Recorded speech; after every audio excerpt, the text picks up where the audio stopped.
cascade from skin. Sinews, punches, pistons. The furnace hungers. Its palate honed to men enlisted for wrist strength and persistence. Wor Jackie.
Then bellows weep and fire burns cold.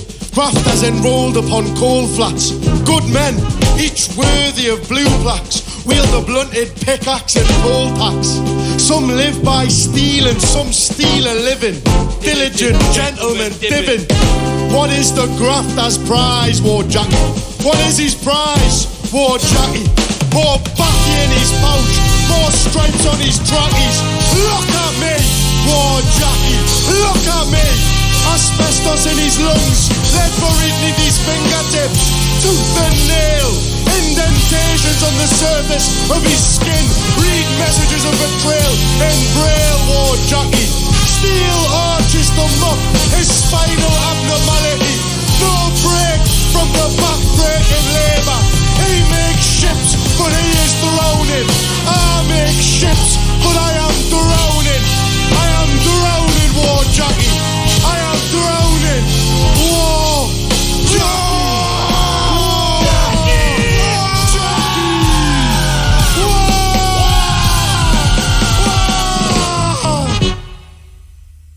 Set the scene, Sandro. I like to tell stories with these songs, as I explained in the interview. And Sandro Shaw here on the keys helps me to set the scene sometimes, you know, get the atmosphere going. Picture this. As a young kid, a nice lad, good head on his shoulders. Couldn't hurt a fly if he wanted to. He's a creative, you know, he likes to paint, he likes to dance, goes out with his pals, rides his bike, you know, nice kid things. One day, his dad comes into his room, drags him out of his room, makes him fight, puts him in a boxing gym. He's like, Dad, no, Dad, no, Dad, I don't want to fight. He's not a fighter. And he says that to his dad. He says, Dad, I'm not a fighter, I'm a lover. And I'm never gonna be a boxer.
Damn, I ain't never gonna be a boxer.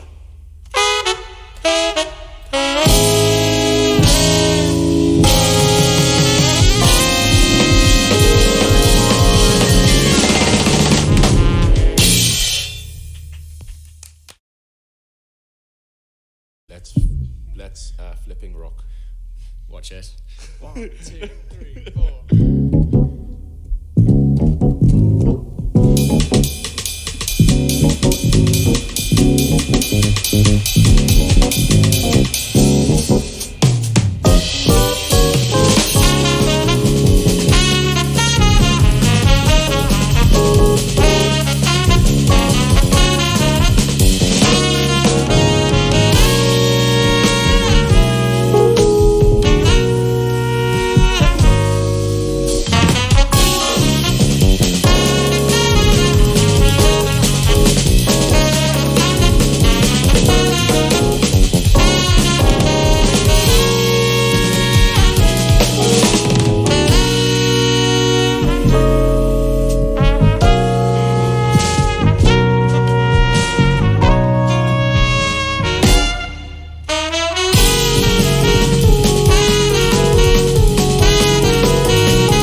more scary.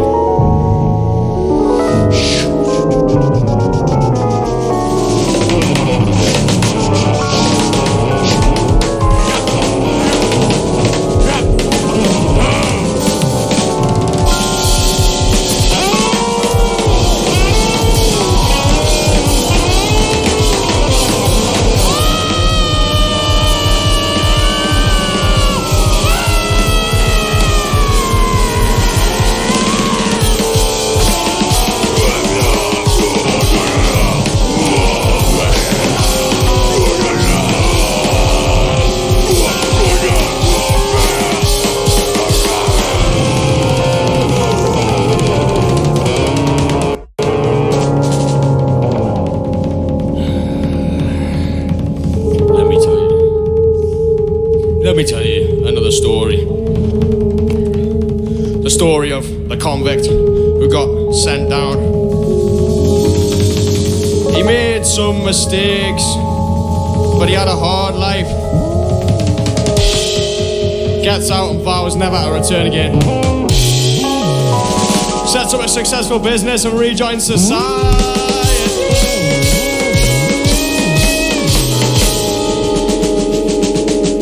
But he feels like he's never accepted the same. This is the story of the carpet doctor.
It matter? Out there will I be butterfly or caterpillar? Distasted on old faces, mutterers I wonder by. Am I the caterpillar? Am I the butterfly? Nowhere my bread is butter, nowhere I'm off for dinner. Am I the butterfly? Am I the caterpillar? I woke up in the gutter, is that where I'll die? Am I the caterpillar? Am I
But this Tuesday, the one that we're on right now, we're in the present moment, and we're with Knats. Hello, everybody. How are we?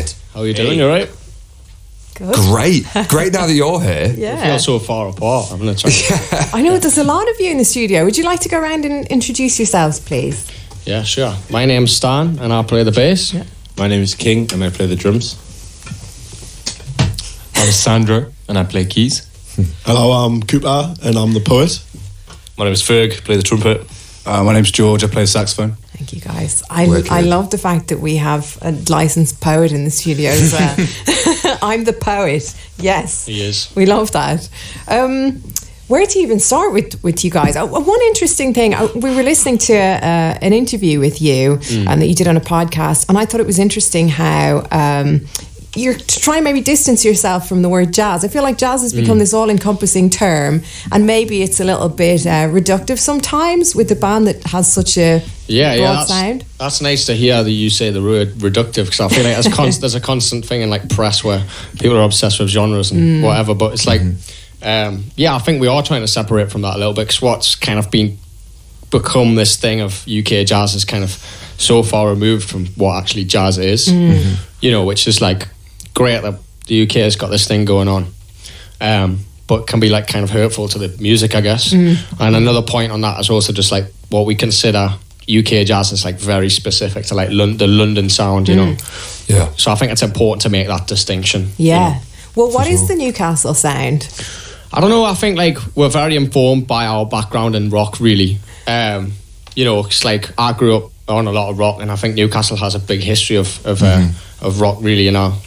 So yeah, I think that's a big part of it. There's not a load that's going on in the jazz scene, but yeah, I think that's a big thing for us, isn't it? Yeah, and just a culmination of our introduction to music. You know, Stan and I started playing like Arctic Monkeys is like our first ever iteration of the band many years ago, and then cycled through like a bunch of different genres, but mainly rock music, you know, rock, metal and stuff like that. So I think that kind of energy does bleed into the music in a very healthy way, without separating ourselves from that jazz thing, but also bringing something which sounds a bit different. I guess that's a good place to start as well, as to where you all met.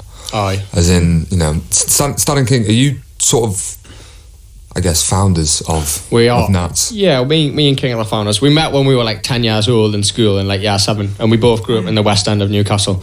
He lived kind of like, we both kind of, for anybody who knows where Newcastle is, the West Road in Newcastle. He was on one side and I was on the other. Cross tracks, crazy. Star-crossed lovers. Yeah, Romeo and Juliet. Yeah. That's crazy. Kind of vibe. And here we are. So yeah, we met like a long time ago, and we've known each other. We've always been playing music, like King was saying.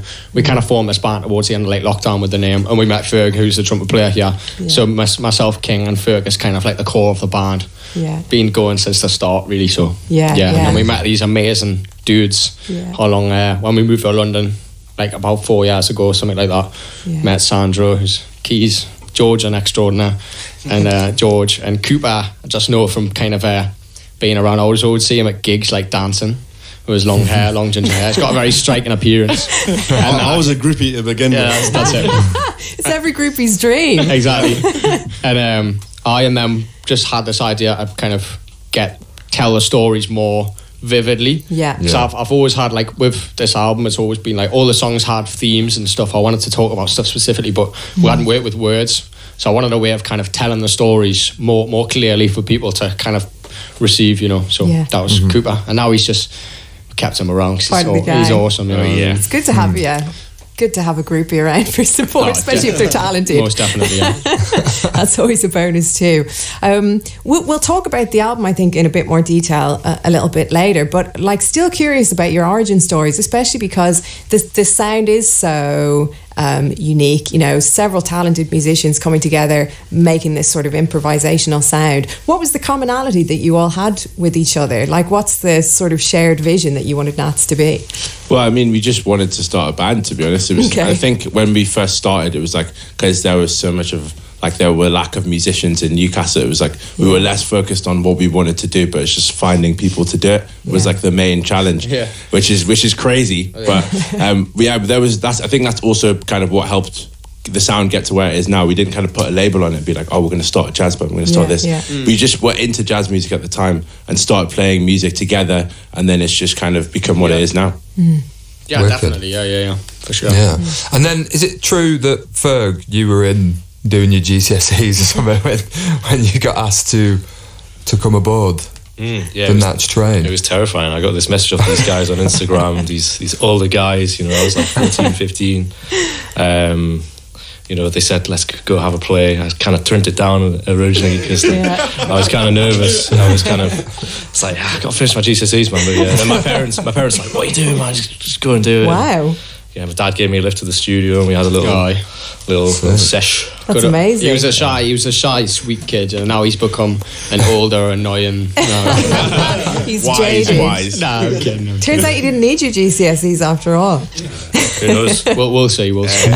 I'll tell my mum. Still open. But that was another thing I've heard you talking about before, is that like you from the beginning you've had a lot of faith in what you're doing, and that, you know, if you work hard and like have this vision that you proceed with, that it will work out and be successful. I think me and King have always been very kind of headstrong about it, and I think both come from very like strong female role models, single mom households. Yeah. Always, my mum was like, "You can do whatever you want." It's always like there was no doubt. So I think as we were growing up, we were kind of like naively we're just like, we're gonna be fine. We're gonna make it. You know what I mean? There's never been a doubt in my mind that me and King are just like, we're just gonna do it. We'll try. We'll get into London. We'll start a band. Like blah blah blah. You know, it's like I think it very much comes from like that sort of thing. You know, do you think the same? Yeah, 100%, man, 100%. Yeah, the resilience is like unmatched from like a single mother. You know, they have to balance two things at once. You know, have to be the father and the mother at the same time, and that teaches you like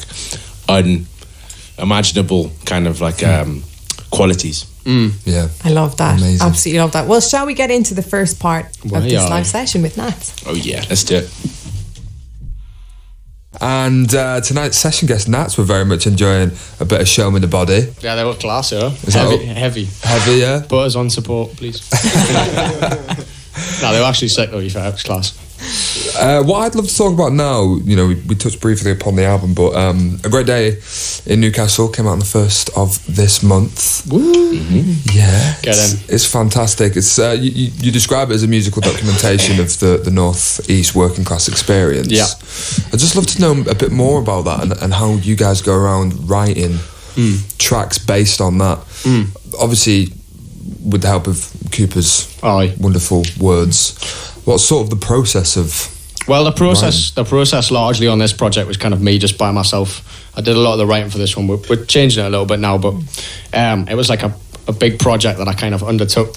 I just like locked myself away at like a piano every day for like, you know, like 6 or 7 hours, really just grafting. And I think within that time, it kind of worked itself out. It was like an obvious kind of conceptual. It was an obvious concept for me to kind of undertake because it was like very personal. Yeah. Like my life up to now has been like that experience and those experiences. So when I was writing all this like new music, that was the first thing that kind of came to mind. And I think I wanted to do like a kind of playful but serious take on these topics and kind of explore our hometown, you know, without seeming too like self-pitiful. I think was a big thing, you know, because we talk about a lot of serious, Cooper talks about a lot of serious kind of topics. But I wanted it to seem like tongue-in-cheek enough to be kind of appreciated and not be like, oh, that's so hard, blah, blah, blah, you know what I mean? So it kind of always birthed out of that intro we have called 7 Bridges to Burn. Yeah. 7 Bridges in Newcastle, for those who didn't know.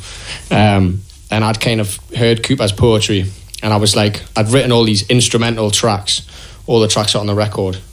And I was like, the idea was I had all these themes, but no words. And I was like, if we had an intro track which detailed all these themes, then after that the instrumentals would kind of make sense. So we got Cooper down, he did this incredible poem, and we were like, why don't we try that on that track Wor Jackie? We've got that tune, it's like, you know, doesn't have any words, maybe it'd be cool. And then he came in the next day and he did that one, and we were like, all right, cool, that works. It's like, maybe we'll just have him on like the rest of the record. And he ended up just like being with us for the whole week. He was kipping on me floor as he will be tonight. But I changed the sheets for him, so he's absolutely brilliant. He just ended up with us for the whole week, and he was like, in the mornings he would write stuff, and I'd be like, Cooper, can you come in about 5-6 p.m? We'll be sat there with Geordie, kind of drinking and that, and we just send Cooper in, and Geordie be on the mic like, Cooper trying to keep right, it's like, and it just turned out to be this like, beast basically with Cooper. So wicked. I mean, that was a good impression there. I think we know who we're going to talk about next. Is it true that you reached out to Geordie Grebe? No. Weirdly enough, it happened when we were recording our first album. I was a massive fan of Black Midi and have been, still am. Yeah. And I found his like personal Instagram account. It's kind of embarrassing. And I sent him like a follow request. That's it. Yeah, you followed him on Instagram. Yeah. And then he just sent me a message being like, "Hey man, let's have a play," because the band had just finished at the time, and he was just looking for new people to play with. And then got Stan in, we started playing together, and then from then on, there was a friendship that blossomed into creating records together. Yeah. This was like 2 years ago, really. Very, very we actually did this exact live session with Geordie when the new sound came out. Yeah. Me, King and Geordie in this same room about 2 years ago. 2 years ago, yeah. Just trio. Yeah, it was crazy. And now he's just like one of our best mates. I went for lunch for him today. Went to a Portuguese place. It was absolutely gorgeous. Lovely. Did you suspect when you followed his private account on Instagram, is this the vision that you had that once he hears us, he's going to want to work with us and be our friend? Not at all, man. I thought it was just going to be like, I was just going to sit in the requests forever, basically. But it's just crazy, like going from that and like literally the day that it happened, like we just finished a tune, and I was like, oh my god, Geordie just texted me. I was like telling everyone, oh my god, I'm like losing my mind. He's like literally like I don't know, one of my favorite musicians of all time. But it's just that thing of like one small thing can lead to a massive thing. Snowball effect. Absolutely. Yeah, absolutely. Wise words. I know that you guys spent some time in Trinity in London. Yeah. Did that kind of affirm your position that like there's stuff from where we're from that needs to be said that like the UK isn't hearing? Like, did it kind of encourage you that you had something different to share?